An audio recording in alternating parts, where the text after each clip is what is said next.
Hello everyone and welcome back to the Wolf Lounge. Today I'm going to do something a little different. Instead of introducing you to a new game and going over its features, I'm going to compare an older game, in this case Elder Scrolls 3 Morrowind, with the newest game in the series, Skyrim. With the 25th anniversary of the Elder Scrolls here, I figured this would be a perfect video. Now both games are extremely long, so I won't be able to cover everything in one video.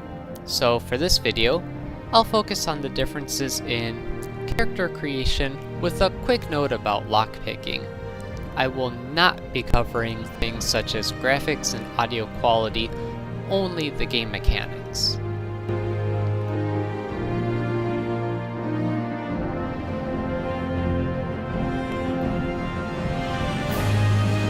To start off, Morrowind eases the player into creating their character.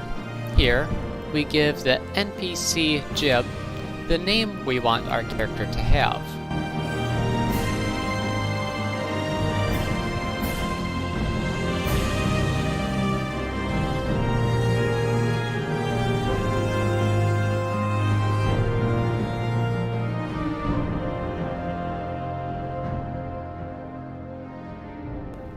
We then follow this guard around until we meet another guard and start creating the look of our character.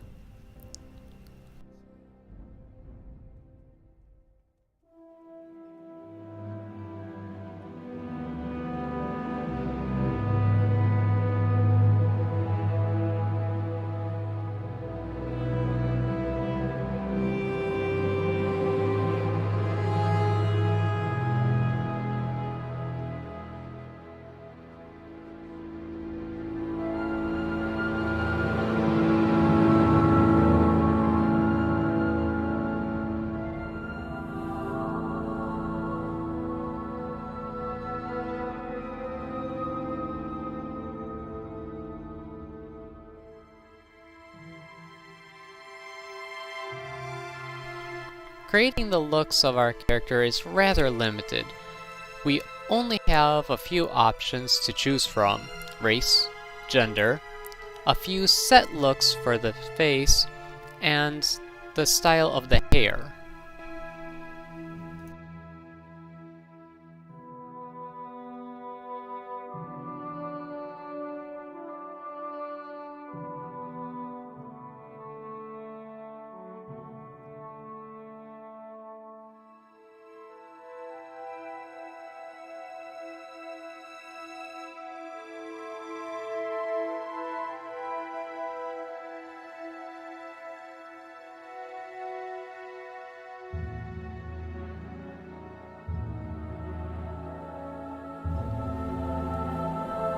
In Skyrim, we are greeted with a far more detailed way of defining our character's looks, especially if Enhanced Character Edit or similar mod has been downloaded and installed.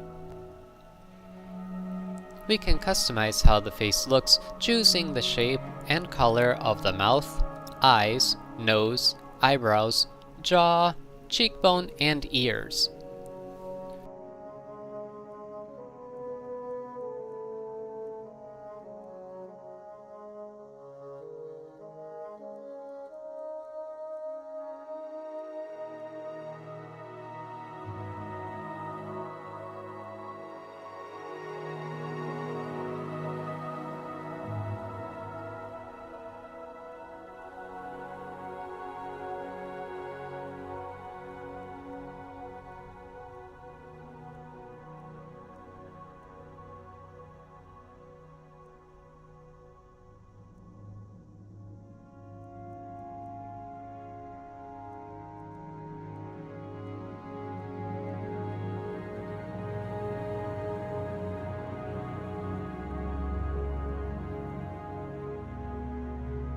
We can also choose the color of the hair rather than relying on the preset as we do in Morrowind. In this aspect, Skyrim has a far better character customization section. However, That's the end of character creation in Skyrim. Morrowind goes a bit further. Besides creating the look of our character, we also get a chance to determine our character's class or job. To do this, we can either answer this NPC's questions, select a class we like, or create one of our own. I'll answer his questions and generate the class. Take a listen. On a clear day, you chance upon a strange animal, its leg trapped in a hunter's claw snare. Judging from the bleeding, it will not survive long. What do you do? One summer afternoon, your father gives you a choice of chores. What would you rather do? Your cousin has given you a very embarrassing nickname, and even worse, likes to call you it in front of your friends. You have asked him to stop, but he finds it very amusing to watch you blush. What do you do? There is a lot of heated discussion at the local tavern over a group of people called telepaths. They've been hired by certain city-state kings. Rumor has it these telepaths read a person's mind and tell their lord whether a follower is telling the truth or not. You believe what? Your mother sends you to the market with a list of goods to buy. After you finish, you find that by mistake a shopkeeper has given you too much money back in exchange for one of the items. What do you do? While in a marketplace, you witness a thief cut a purse from a noble. Even as he does so, the noble notices and calls for the city guards. In his haste to get away, the thief drops the purse near you. Surprisingly, no one seems to notice the bag of coins at your feet. What do you do? Your father sends you on a task which you loathe, cleaning the stables. On the way there, pitchfork in hand, you run into your friend from the homestead near your own. He offers to do it for you, in return for a future favor of his choosing. What do you do? Your mother asks you to help fix the stove. While you're working, a very hot pipe slips its moorings and falls towards her. What do you do? While in town, the baker gives you a sweet roll. Delighted, you take it into an alley to enjoy, only to be intercepted by a gang of 3 other kids your age. The leader demands the sweet roll, or else he and his friends will beat you and take it. What do you do? Entering town, you find that you are witness to a very well-dressed man running from a crowd. He screams to you for help. The crowd behind him seems very angry. What do you do?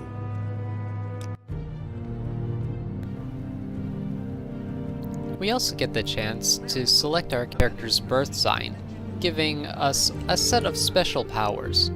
This birth sign cannot be changed during the game, so what we choose is what our character will have for the remainder of our game.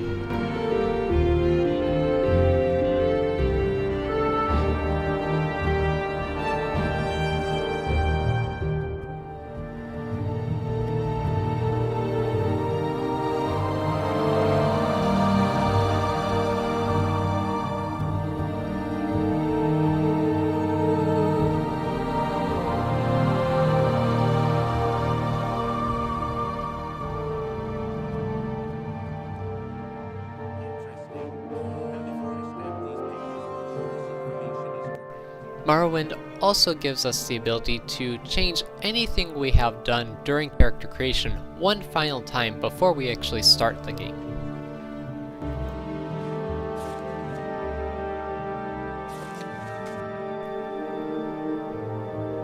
Skyrim did away with the class and birth sign options and does not allow us to edit our character after initially creating it. The birth signs were not completely removed, but were replaced with standing stones we can select during gameplay. This does make the character's abilities a bit more fluid, but I prefer Morrowind's class and birth sign options better. I feel Skyrim lost a bit of character customization here.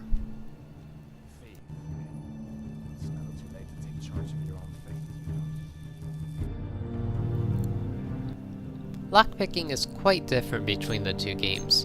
In Morrowind, you need to equip a lockpick as you would a weapon, and attack the locked container until it unlocks.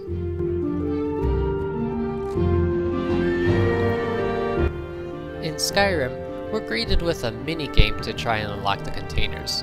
I do like this better than attacking the container, but I do wish there were an auto-try option as was present in Oblivion. And that's it for this video. If you enjoyed it, give it a thumbs up. If you'd like me to make a part 2 and cover more differences between these two games, leave me a comment. There are a lot of things that are different between these two games, and I'm really looking forward to addressing magic and the Dwemer in future videos.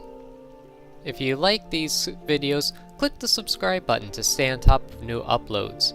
If there's a particular game you'd like me to cover, leave it in the comments and I'll do my best to make that video for you. As always, thank you for visiting the Wolf Lounge, and I'll see you later.